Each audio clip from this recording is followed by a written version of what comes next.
दरअसल दिल्ली के मुख्यमंत्री अरविंद केजरीवाल ने आज प्रेस कॉन्फ्रेंस करके बीजेपी और प्रधानमंत्री मोदी पर बड़ा हमला किया। केजरीवाल चाहते हैं मोदी जीते तो यूपी का मुख्यमंत्री भी बदल देंगे और ममता, उद्धव से लेकर तेजस्वी तक जेल में होंगे।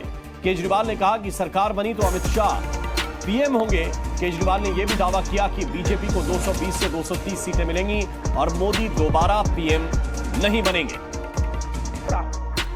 आडवाणी जी की राजनीति खत्म कर दी इन्होंने, मुरली मनोहर जोशी की राजनीति खत्म कर दी, सुमित्रा महाजन की, शिवराज सिंह चौहान जिसने मध्य प्रदेश का चुनाव जीत के दिया इन लोगों ने, शिवराज सिंह चौहान ने उसको मुख्यमंत्री नहीं बनाया, उसकी राजनीति खत्म कर दी।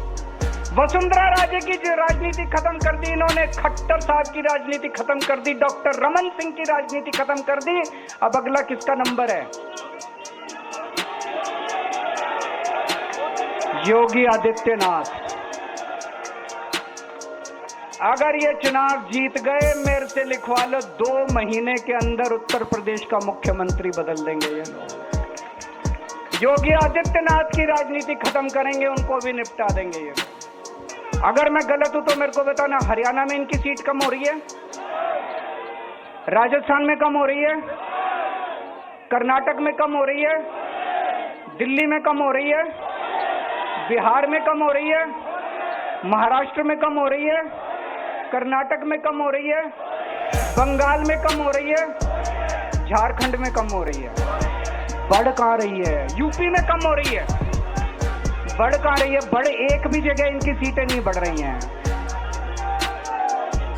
मेरा अपना मानना है, और सट्टा बाजार में भी चल रहा है, इनकी 220 से 230 के बीच में सीट आ रही है, उससे ज्यादा सीट नहीं आ रही। बीजेपी के अंदर मोदी जी ने 2014 में मोदी जी ने खुद ने रूल बनाया था कि बीजेपी के अंदर जो भी 75 साल का होगा उसको रिटायर कर दिया जाएगा। सबसे पहले आडवाणी जी को रिटायर किया गया, उसके बाद मुरली मनोहर जोशी जी को रिटायर किया गया, फिर सुमित्रा महाजन को रिटायर किया गया, फिर यशवंत सिन्हा को रिटायर किया गया। अब मोदी जी अगले साल 17 सितंबर को रिटायर होने वाले हैं। तो मैं बीजेपी से पूछना चाहता हूं, आपका प्रधानमंत्री का दावेदार कौन है?